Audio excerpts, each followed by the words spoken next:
wabarakatuh. Kami dari kelompok 3 dengan materi peran umat Islam pasca kemerdekaan. Yang pertama, yang kedua, yang ketiga. Prof. Dr. Haji Abdul Malik Karim Abdullah atau dikenal dengan Hamka. Beliau mendapat gelar Datuk Inomo. Beliau lahir pada tanggal 17 Februari tahun 1908 di Nagari Sungai Batang, Tanjung Raya, Kabupaten Agam, Sumatera Barat. Beliau wafat pada umur 73 tahun di Jakarta. Ia adalah seorang ulama dan sastrawan Indonesia. Bapak Hamka berkiprah sebagai pengajar, wartawan, dan penulis. Kemudian ia bergabung pada partai politik melalui Masyumi hingga partai tersebut dibubarkan. Ia juga menjabat sebagai ketua Majelis Ulama Indonesia yang pertama. Ia juga ikut serta dalam Muhammadiyah hingga akhir hayatnya. Kemudian ia mendapat gelar doktor dari Universitas Al-Azhar dan Nasional Malaysia serta Universitas Mustopo, mengukuhkannya sebagai guru besar. Pada umur 16 tahun, Buya Hamka meninggalkan pendidikan di Tawalib dan melakukan perjalanan ke Jawa. Setelah setahun di perantauan, dia kembali ke Padang Panjang untuk membesarkan Muhammadiyah. Dia juga pernah ditolak sebagai seorang guru di sekolah Muhammadiyah dikarenakan dikritik akan kemampuan bahasa Arabnya. Akan hal ini, Buya Hamka kembali mendalami ilmunya dan pada saat dia kembali ke tanah air, dia berkarir sebagai seorang wartawan dan sebagai seorang guru agama. Dia juga bertekad untuk melanjutkan cita-cita dari ayahnya untuk menjadi seorang sastrawan dan untuk menjadi seorang ulama. Pada tahun 1936, setelah pernikahannya, ia kembali ke Medan dan menerbitkan majalah Pedoman Masyarakat. Dengan karyanya yang berjudul Di Bawah Lindungan Ka'bah dan juga Tenggelamnya Kapal Van der Wijk. Kemudian pada saat itu nama Buya Hamka melambung dan hingga saat ini ia dikenal sebagai seorang sastrawan yang hebat. Pada masa revolusi fisik, Hamka bersama barisan pengawal negeri dan kota berusaha untuk menentang masuknya Belanda yang ada di Sukabumi. Pada tahun 1950, ia mendapat pekerjaan di suatu departemen agama, tetapi pekerjaan ini tidak diterima sama sekali karena pada saat itu ia sudah terlanjur terjun dalam dunia politik. Pada tahun 1955, Hamka dicalonkan oleh Masyumi sebagai wakil dari Muhammadiyah dan turut terlibat dalam perumusan dasar negara dan dibubarkan sesuai dekret presiden pada 5 Juli 1959. Dan pada saat itu juga ia menerbitkan karyanya berupa majalah yang berjudul Panji Masyarakat. Setelah meluasnya pengaruh komunis pada saat itu, Hamka bersama karya-karyanya diserang oleh satu organisasi kebudayaan Lekra. Ia dituduh telah melakukan gerakan subservis yang membuatnya ditahan dalam suatu tahanan yang ada di Sukabumi pada 1954. Seperti yang kita ketahui bahwa ia ini berusaha untuk menggapai cita-citanya di bagian ulama. Dengan bukti pada saat ia ditahan, ia berusaha untuk mencari mengerti dalam tafsir Al-Azhar, walaupun pada saat itu ia sedang dalam keadaan sakit. Seiring peralihan kekuasaan ke masa Soeharto, Hamka dibebaskan dari penjara. Dan setelah ia dibebaskan dari penjara, ia mendapatkan yang pertama ruang pemerintahan, yang kedua dia bisa berceramah di TVRI maupun RRI, dan yang ketiga ia diangkat menjadi ketua dalam Majelis Ulama Indonesia atau MUI. Hamka wafat pada 29 Juli tahun 1981.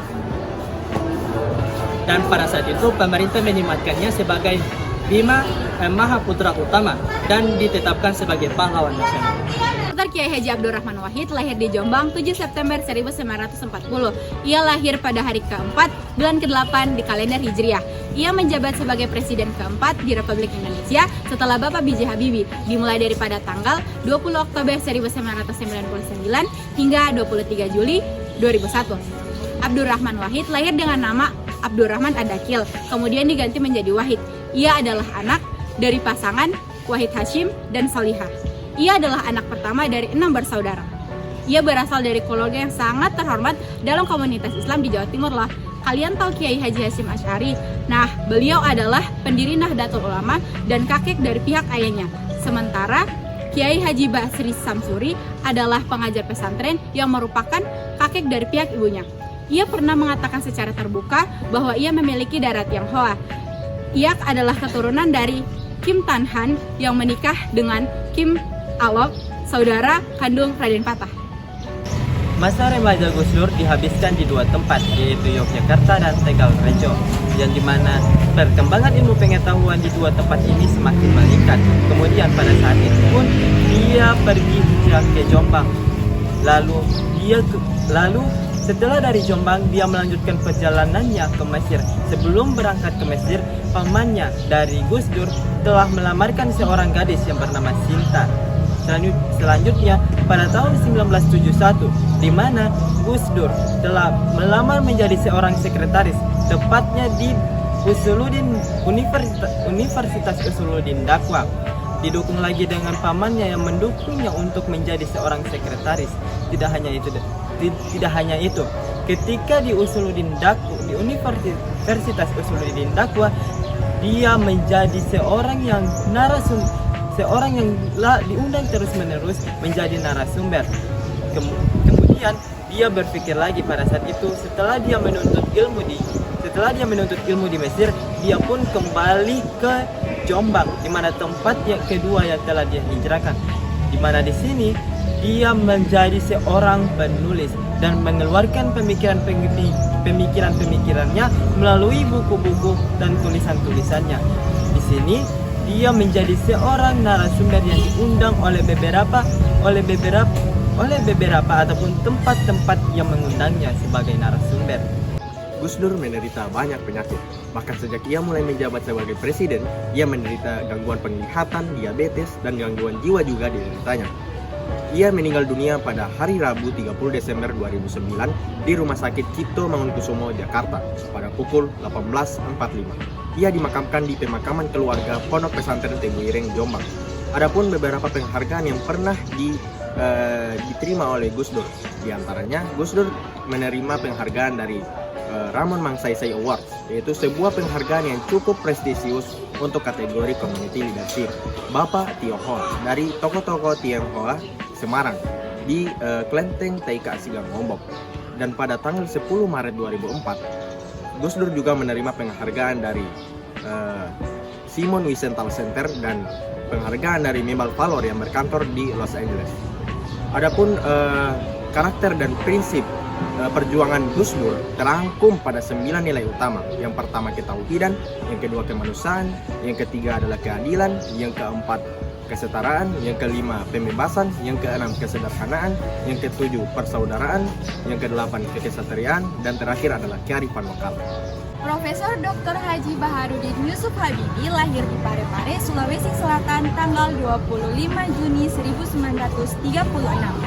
Beliau adalah Presiden Republik Indonesia yang ketiga, pernah menggantikan Tri Sutrisno yang menjabat sebagai Wakil Presiden ke-7. B.J. Habibie juga pernah menggantikan Soeharto yang menjadi Presiden pada tanggal 21 Mei 1998. B.J. Habibie merupakan Presiden dan Wakil Presiden yang memiliki jabatan terpendek. Dari sekian banyak presiden di Indonesia, B.J. Habibie adalah satu-satunya presiden yang berasal dari Provinsi Gorontalo. Pemerintah Provinsi Gorontalo menginisiasi dengan membangun monumen bersejarah B.J. Habibie di depan pintu gerbang Bandar Udara Jalaluddin di Kabupaten Gorontalo. Selain itu, dengan mengabadikan namanya sebagai nama universitas yang sampai saat ini dikenal dengan Universitas Negeri Gorontalo. B.J. Habibie merupakan anak keempat dari 8 bersaudara pasangan Alwi Abu Jalil Habibie yang berasal dari Kabupaten Gorontalo dan R.A. Tuti Marini Puspowardojo yang berasal dari Jakarta. Ayah B.J. Habibie memiliki marga Habibie yang merupakan salah satu marga asli dalam struktur sosial kehalaa atau kerajaan dan kekeluargaan di Gorontalo. Dari silsilah keluarga, kakek B.J. Habibie merupakan seorang pemuka agama serta pemangku adat di Gorontalo yang tersohor pada saat itu. Dari sewaktu kecil, B.J. Habibie pernah berkunjung ke Gorontalo untuk mengikuti proses khitanan dan upacara adat yang sesuai dengan syariat Islam, juga dengan adat istiadat di Gorontalo. B.J. Habibie pernah menuntut ilmu di SMA Kristen Dago. Kemudian ia belajar tentang ilmu teknik mesin di Fakultas Teknik Universitas Indonesia Bandung atau yang sekarang dikenal dengan ITB pada 1954. Kemudian pada 1955 sampai 65 dia melanjutkan studi teknik penerbangan spesialisasi konstruksi pesawat terbang di RWTH Anceu, Jerman Barat. Lalu mendapatkan gelar Diplomat Ingenieur pada 1960 dan Doktor Ingenieur pada 1965 dengan predikat summa cum laude. Ia juga pernah bekerja di Messerschmitt Volkow Blom, yaitu sebuah perusahaan penerbangan yang berpusat di Hamburg, Jerman. Ia juga pernah menjabat sebagai Menteri Negara Riset dan Teknologi. Gebrakan beliau untuk menjabat sebagai Menteri Riset didasari oleh keinginan beliau untuk mencapai visi Indonesia. Menurutnya, visi Indonesia yaitu bertumpu pada riset dan teknologi, khususnya pada industri PT, IPTN, Pindad, dan PT AL. Sementara itu, ketika menjabat sebagai Menristek, Habibie juga terpilih secara aklamasi menjadi ketua pertama Ikatan Cendekiawan Muslim Indonesia pada tanggal 7 Desember 1990. Puncak karir Habibie adalah pada tahun 1998 ketika ia menjabat sebagai Presiden Republik Indonesia. Ketika sebelumnya ia adalah Wakil Presiden Indonesia ke-7 di bawah Kabinet Pembangunan ke-7 di bawah Presiden Soeharto. Habibie meninggal di Rumah Sakit Gatot Subroto pada tanggal 11 September 2019 dikarenakan gagal jantung dan juga faktor usia. Ia dimakamkan di samping makam istrinya yaitu Hasri Ainun pada tanggal 12 September 2019 di Taman Makam Pahlawan Kalibata. Demikian pemaparan dari kelompok kami. Terima kasih. Wassalamualaikum warahmatullahi wabarakatuh.